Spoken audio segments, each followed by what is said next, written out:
Every time our athletes walk into this weight room, they're going to be pushed to the max. Let's go! Let's go! The barbell hasn't changed in over 100 years. I can take a 25-pound plate and we'll go out on the turf and I'll have you hating life. We talk about straining your gut, pushing past that comfort level. I want a lot of energy. What better breeding ground is there for being a success in life than the weight room?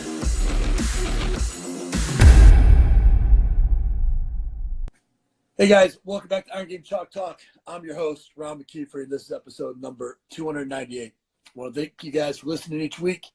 Truly appreciate those of you that like, share, comment. Just helps us continue to highlight the great people that we have in our profession. Also want to thank our sponsor, Train Heroic.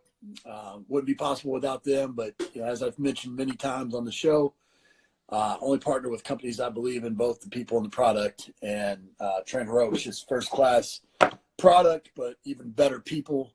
And so if you're in the market, please reach out to them.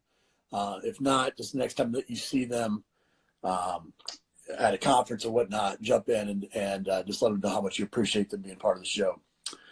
This week I'm joined by Todd Barbour. Todd and I have been in the profession about the same number of years. He's the head strength coach at the University of Arkansas for the Olympic sports. He's got 3 national championships to his name. He's got 31-something SEC championships, probably more than that at this point. But just had a ton of success and doing it at a high level, man. I appreciate you coming on the show, brother. You bet. Thanks for inviting me on, bud. I mentioned you've been at Arkansas, I think, 10 years, 11 years now? Going on 11 years now, this month. Yeah. Yep. So you've been there for quite some time. I mean, you ran your own facility at one point. You were, I think, at Oregon State at one point. Yes, sir. Out of all of your experiences, which either place or time in your career had the biggest impact on you? Oh, man, that's tough. I think I've grown more and learned more here than really any place else. I found out early that running my own place that was not my deal at all. Yeah, right. Absolutely not a businessman. So that made an impact. But here, learning how to work with people, learning how to work with administration, work with the money people, head coaches, all the head coaches that I have to deal with, there's 16. That made me grow more as a person, as a coach, than probably anywhere else. So. Yeah, I think that's a great point. I think, it's one of the things that I talk about in my book about, being a strength coach. You have to be a great technician. You have to be great at the sets and reps. But, and you're going to be an entrepreneur at some point. You got to be forward thinking and constantly sharpening your ideals and challenging your ideals and sharpening your sword. But the hardest part is managing the people, the time, the place, time, right, those types of things. I mean, when you talk about how you've had to really learn how to interact with administrators and parents and recruits and coaches and athletes, we didn't learn that stuff in exercise science class. Like, right. What do you attribute your, how you were able to ramp up your development in that area? A lot of bumps in the road, a lot of egos you have to get over.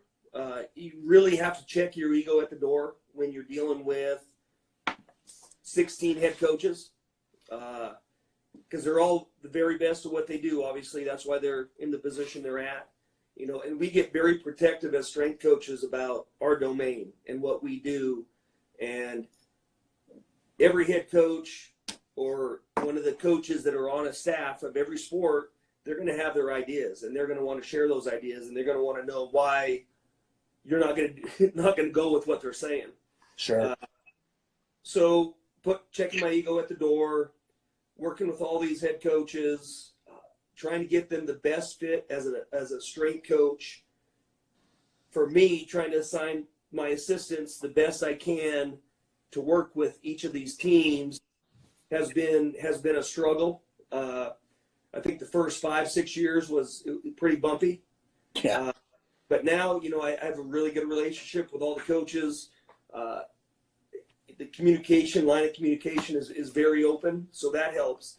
The administration here, there's been turnover, like there is everywhere, but they've been very helpful. Really, if I need something and I can prove that I need something, they're going to be there for me. Now, as an AD, as an assistant AD, they're going to be coach first, team first. So I had to learn that as well. But they've been very helpful. I have a mentor with several of these administrators. I go to them on a professional level, on a personal level, and get guidance from them. And that's helped out a lot. Creating relationships with these administrators has helped me a lot. So. Yeah, I think that's such a great point. I think a lot of coaches miss that. They feel like you said, they're so protective of their own domain. Yep. And they're so busy, touting themselves as an expert. But we're a strength and conditioning coach.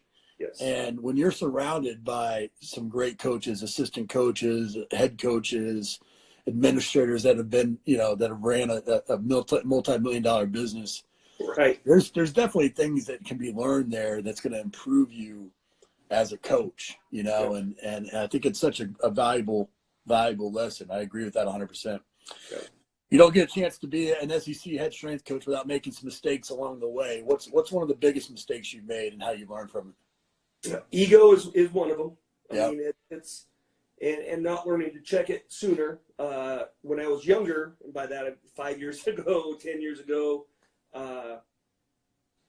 little bit of a hothead, and I would, because of the pride that I take in what I do and what my staff does in our rooms, you bow up sometimes, and I've bowed up to some of the head coaches, some of the administrators, and that never ends up well. That's most of the time that's not going to go our way. Right. So I had to learn that. I had to learn to check myself and be a better listener, because I don't think as strength coaches, a lot of the times, and we don't learn this about listening first. When somebody comes to us and they bring something up about this workout, they're doing this at wherever. They're doing this at the Olympic Training Center, and why aren't we doing this? And immediately, I think our go-to is to get defensive and say, well, look, we're going to do A, B, and C, and here's why we're going to do A, B, and C. Instead of sitting back and listening, taking in what they have to say, and then working that back into our program or our conversation about how we're going to make their team better. Because ultimately, if they lose, they get fired. Right. We don't necessarily, on our side, on the Olympic side, it's not like football, obviously, or men's basketball, we don't necessarily get fired. So their livelihood depends on it. So we need to be better listeners and in our own method or our own system, try to give them what they're asking for. Now, They might say, hey, I want to do this because this, the Olympic Training Center is doing this. Well, we don't have the Olympic Training Center athletes, so let's work it around this way and figure out how to talk to that coach and give them what they want, but fits into our method, whatever it is you're doing in the weight room. So that was difficult. But I think I'm pretty good at it now. I've been through a lot of coaches. A bunch of coaches have come and gone. I think I'm my third basketball coach. I'm the third soccer coach, second track coach, third or fourth volleyball coach. I mean, they're all, and it's SEC's tough. Everywhere's tough. But, it's kind of cutthroat. You win or you're done. So our job is to help them put the best product on the field with the athletes they give us. So that was probably the hardest thing that I learned. That was hard for me to learn, is checking my ego. Yeah, I think I agree with that 100%. I mean, we got to remember that, we're a service-driven profession. Yeah. So, I mean, we're there to provide a service, and that's to support the athletes, support the coaches. Right. That's first and foremost. Sometimes you got to, sometimes they got some pretty good ideas, right? Sometimes what they do bring to the table is pretty good. And so you can leverage that to gain some resources potentially for your program if you're smart, right. But the other part of it, I think, is, as we all know, learning, going through this profession, sometimes you give them a little sugar as long as you can keep the meat and potatoes, right? So as long as you got a solid program, and then you throw a little, a little something at the end for, a finisher or something. Yep. That just appeases the coaches. I mean, that's, sometimes you got to do that stuff, Right. And that's what I try to teach my my assistant coaches, I normally have to hire pretty young coaches and mentor them and help them become an SEC strength coach.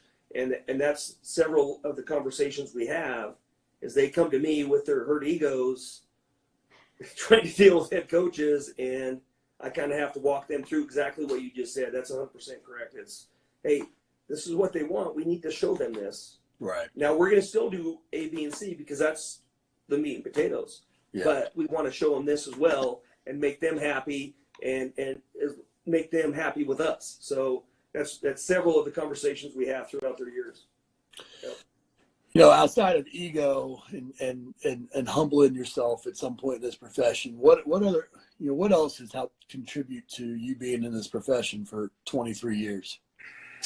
I think I've done a really good job of managing my staff, managing my time as far as, you know, a lot of these young guys get in here, and I was the same way, and I guarantee you were the same way too, that we had to burn the candle at both ends. We had to get up at 3 a.m. or 4 a.m., get into work, grind. You know, we have all this open time during the day, and everybody says, oh, I'm so busy. Well, there's a lot of times during the day and during certain times of the year where we don't have to be here 12, 15, 16 hours a day. Right. One of the conversations I have with all my coaches is that this is a profession. This is what you do. It's absolutely not who you are. And if it's who you are, you're going to burn out pretty quick. Right. You might be successful real quick, but you're going to burn out. So I'm a husband. I'm a father.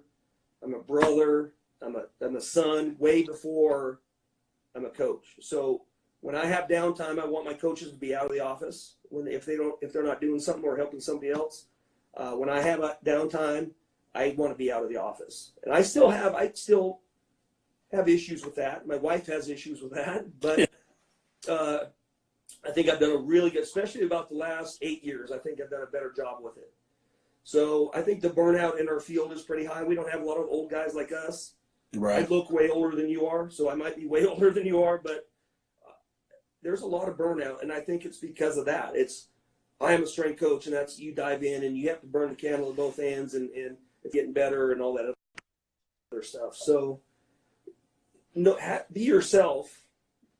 Be whoever you are. If you're a husband, be a husband and a father, which I take great pride in as being a husband and a father.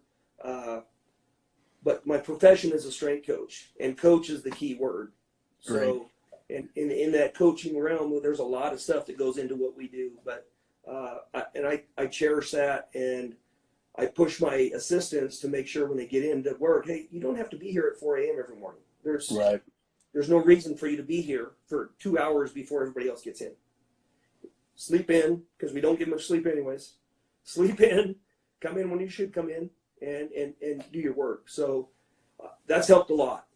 So yeah, we really try to prevent burnout.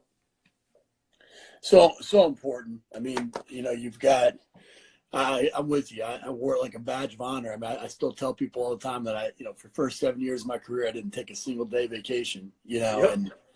And but it definitely is. Especially as you grow in your relationship with your wife or husband, if you have kids, you have to create as much balance as you possibly can. And there's no such thing as a 50-50, but right.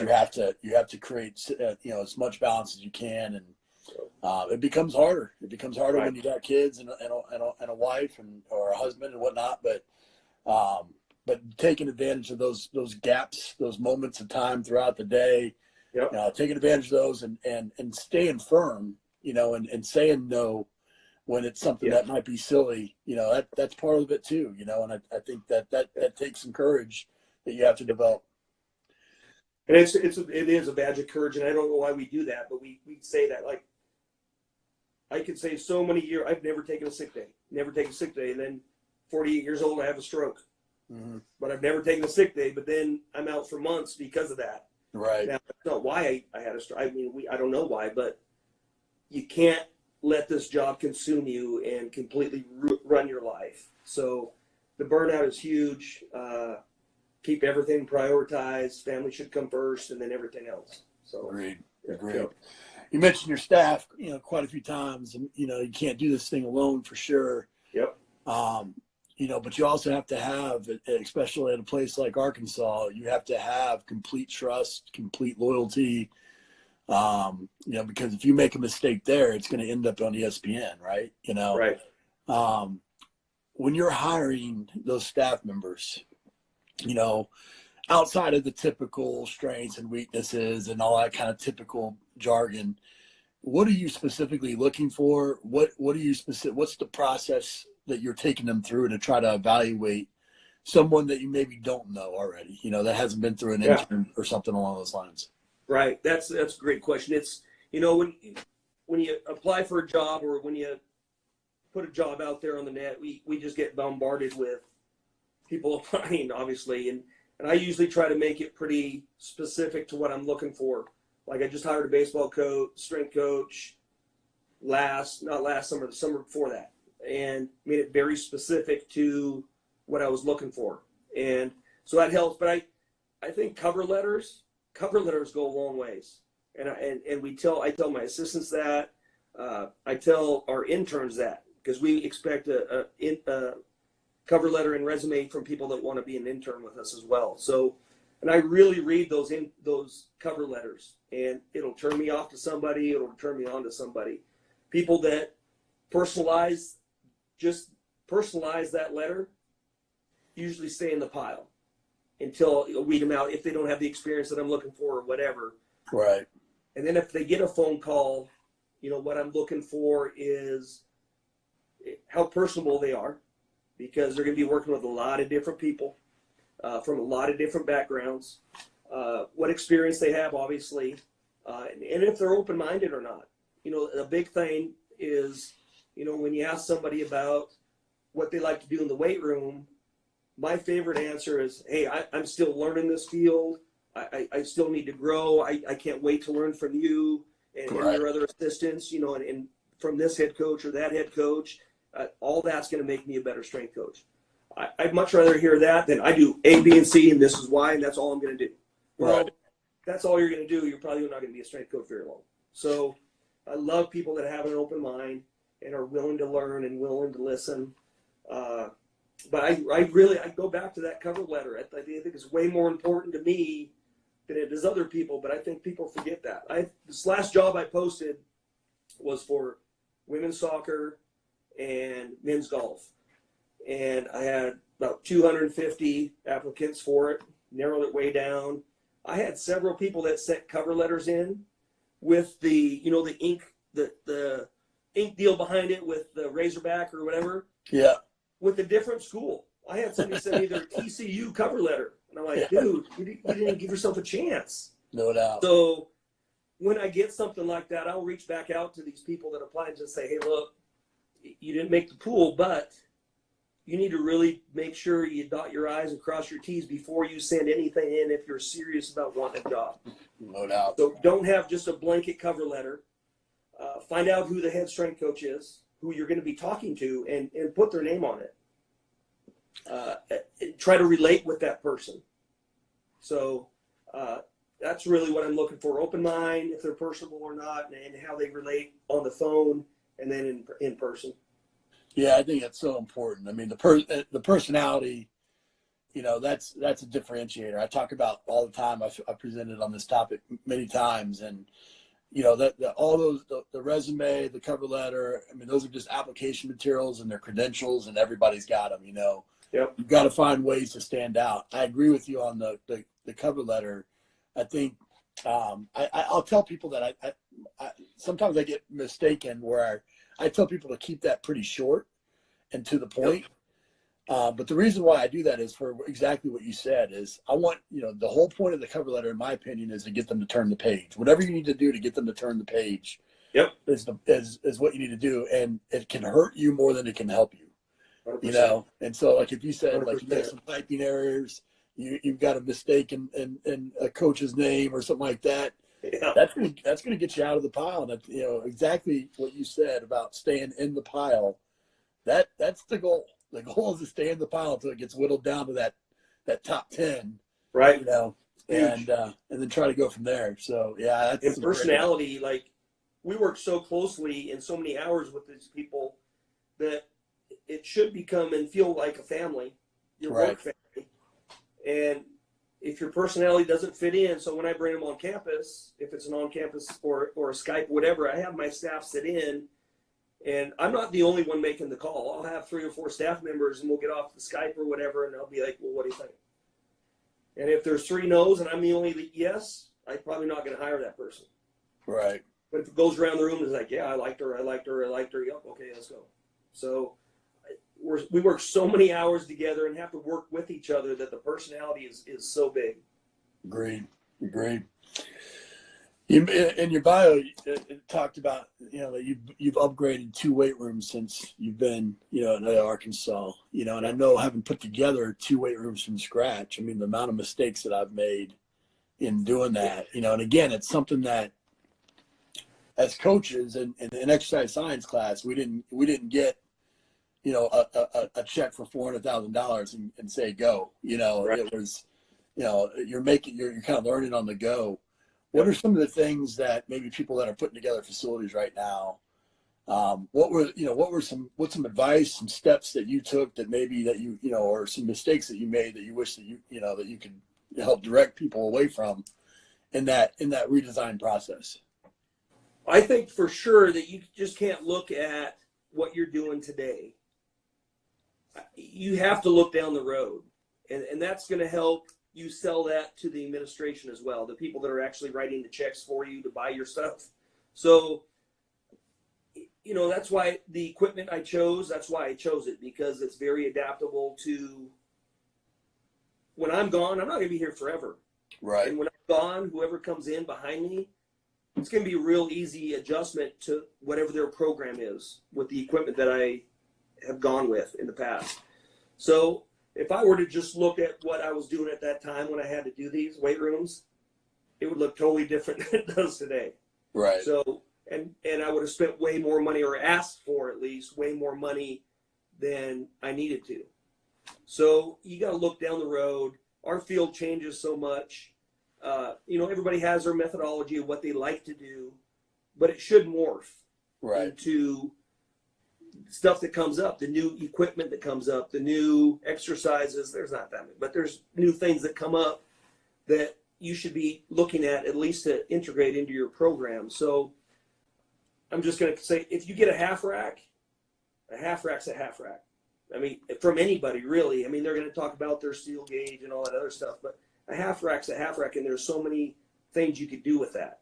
Right. So if that's all you're going to do, I've been here for, like I say, 11 years, and that our football weight room has been redone 3 times. Every time it's been redone with half racks. from different, I mean, it makes me laugh. Right. Because it's like, I need this type of half rack instead of that type of half rack. I'm like, well, it's a half rack. Half rack. So why? Yeah. But so look at the future, look at how you're going to develop your program and how you're going to expand your program to help the school and help the athletic department win. So, and if it's half racks, then by all means go with half racks. But you better give yourself room to grow as well, because 5 years down the road, if you're lucky enough to be there 10 years, you're going to have some other ideas and you're going to want to expand that. And you're going to have to go to that same AD and say, hey, look, I should have looked at this and I didn't. Right. So keep an open mind, look at all kinds of different weight rooms that are across the country, because everybody's getting a new weight room. Everybody's expanding. Everybody's redoing their floor. Everybody's redoing their racks. Look at what other people have and how that would fit your weight room as well. So look at all of the different type of equipment, the different type of racks that are out there.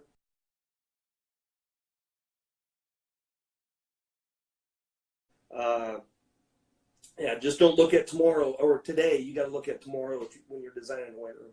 Yeah, I agree 100%. 100%. And I think so many times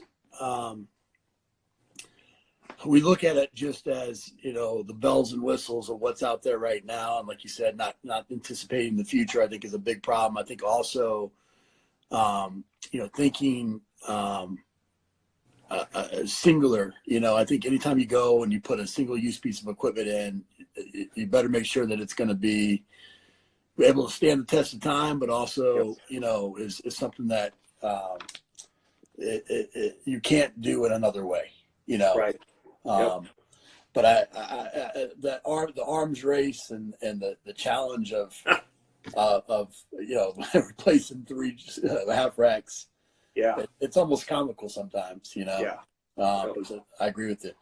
Well, man, we end the show with a couple of resources. Give us the best piece of coaching advice you ever received. Best piece of coaching advice I ever received was from Coach Booth, who was multi-national championship track coach here at the University of Arkansas. He did our jumpers and multis at the time when I got here. I sat down with him and we were talking about programs and everything. And he told me, he goes, make sure, our job is to make everybody else's kid great. Make sure you make time to make your own kid great. And that's this is what we do. It's not who we are. Yep. So, and that really drove home to me because I have 3 teenage boys. And at the time I had 3 toddlers when I got here. And there'd be days that it would be a 15-hour day because I was trying to develop a program. When I started, I had me and 2 GAs. That's it for all 16 sports.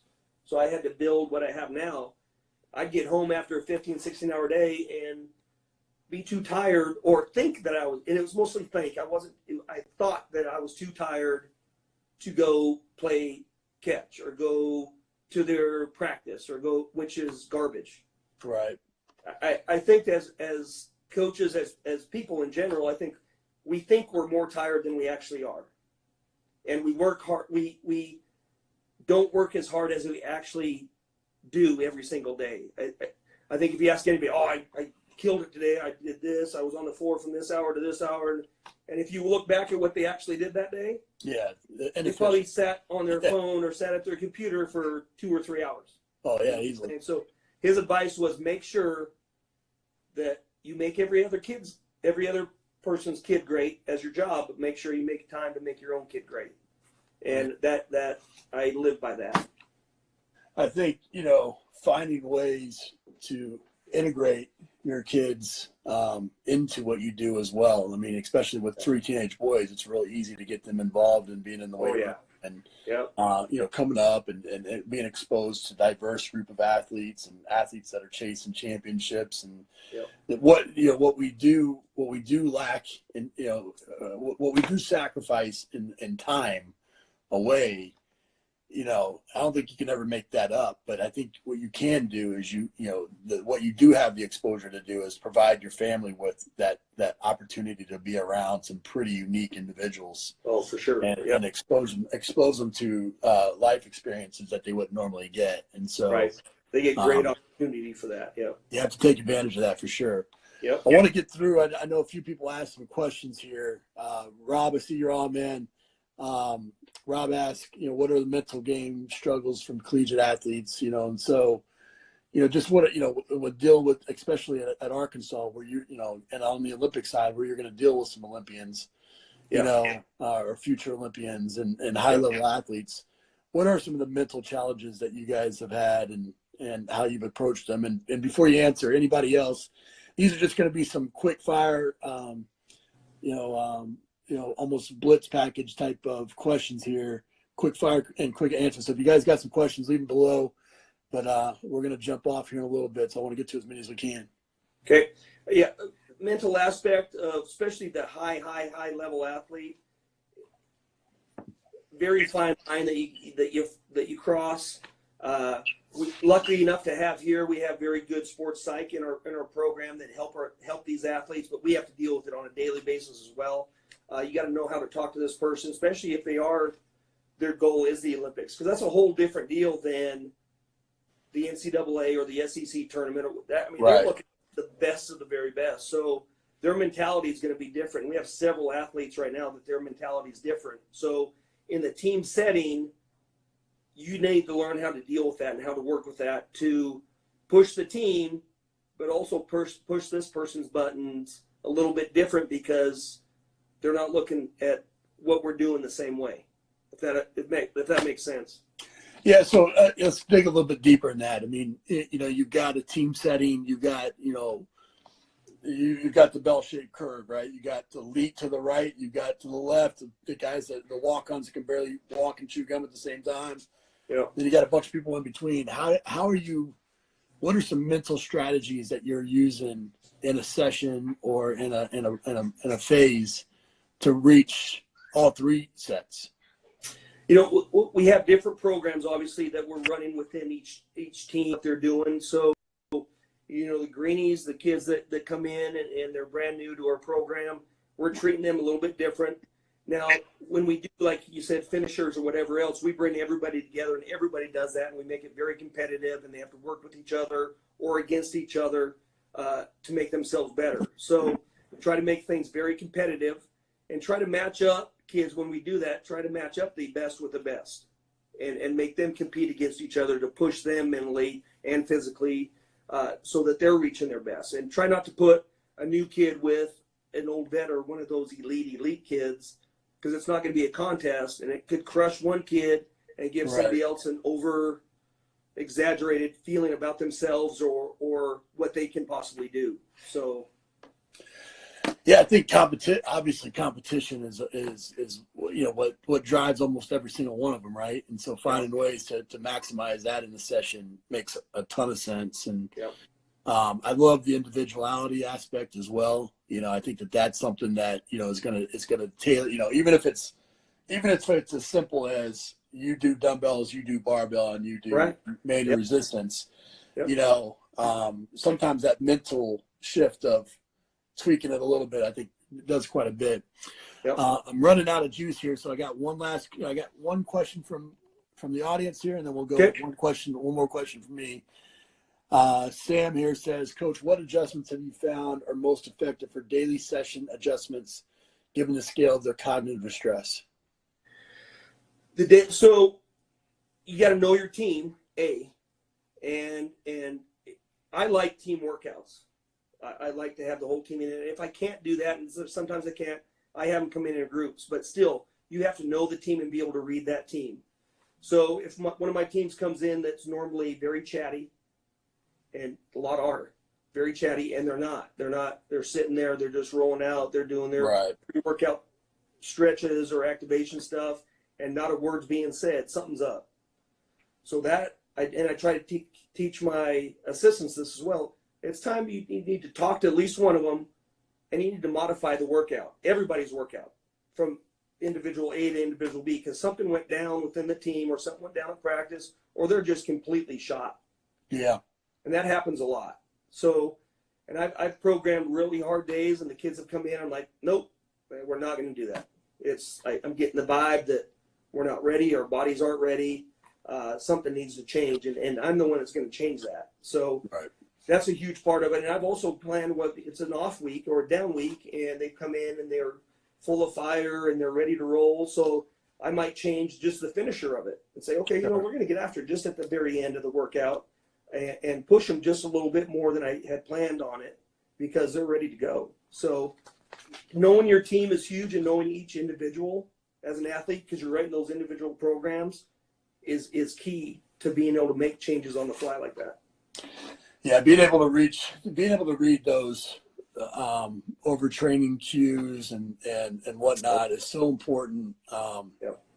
And being able to, you know, pour a little gasoline on the fire when it needs to, and take a little bit away when it is so important. And that's, you know, so many people bash internships and things like that, but that's when you learn those skills. You know, when you're in it for, you know, 12 hours a day and you're grinding, but all of a sudden you feel the energy of the room. You learn, you know, it's palpable that way. And so important to get that experience one way or another, because it's more than just a laboratory where you're reading some sheet and saying, here you go, you know. Just because it says one thing on the paper doesn't mean you have to go that way. Just because you wrote it down doesn't mean you have to do it. No doubt. Well, last question here, Coach. Give us a book, app, and website recommendation. Books, you know, right now I just bought one called The System. It's the Soviet periodization one. Another coach, he was actually an intern for us, kind of suggested it to me. And it's by Johnny Parker. So I just got that. I just got it in the mail, I think, on Monday. Yeah, it's a good one. Yesterday, which I'm excited, and I have to dig into that. So I'm excited to get into that one. Yeah, Johnny. We had Johnny on the show as well, and it's Johnny and good Lord, everybody else is Rob Parinella and Al Miller. Ali, I was blinking there for a second. Dan Reeves, forward by Dan Reeves. Yep. Yeah, so great one. Any apps or websites you recommend? Not a lot of apps, but websites. You know, I like DeFranco. I like Elite, FPS. I go on there and read their stuff. Windler, Tate. I really look at anything I can find on the internet from Buddy Morris as well. I think that dude is a genius in our field. He's done great things. Influenced a lot of what we do. Those are the big ones. I don't really do many app things, I guess. Yeah. No, I understand that. Yeah. Well, like I said at the beginning, man, to be able to stay in a career for 23 years, to have the impact that you've had, not just with the athletes that you've worked with, but in the community, and most importantly, to live your life in a way where you're putting your wife, your kids, first and career second. It's what makes you great. It's what makes you have all the success that you've had. So I appreciate you coming on the show and sharing with everybody. Appreciate it, bud. Thanks for the invite. Awesome, man. Thanks. Have a great day. All right. Thanks, man. Bye, people. That's it for this episode of Iron Game Chalk Talk. Thanks to this week's guest as well as our sponsors for bringing this episode to you for free. Make sure to check out ronmckeefery.com, where you can join our mailing list, find the show notes, including all the links and resources mentioned, and information about Coach McKeefery's other products. While you are there, please join Coach McKeefery in the comments section thanking our guest for sharing. If you haven't subscribed to Iron Game Chalk Talk on YouTube or iTunes yet, make sure to do so. Comments, ratings, and reviews are always welcome. Coach McKeefery can be found on Twitter at @RMcKeefery, on Facebook and YouTube at /Ron.McKeefery. That's it for this week. Be sure to check back next week for another great episode of Iron Game Chalk Talk.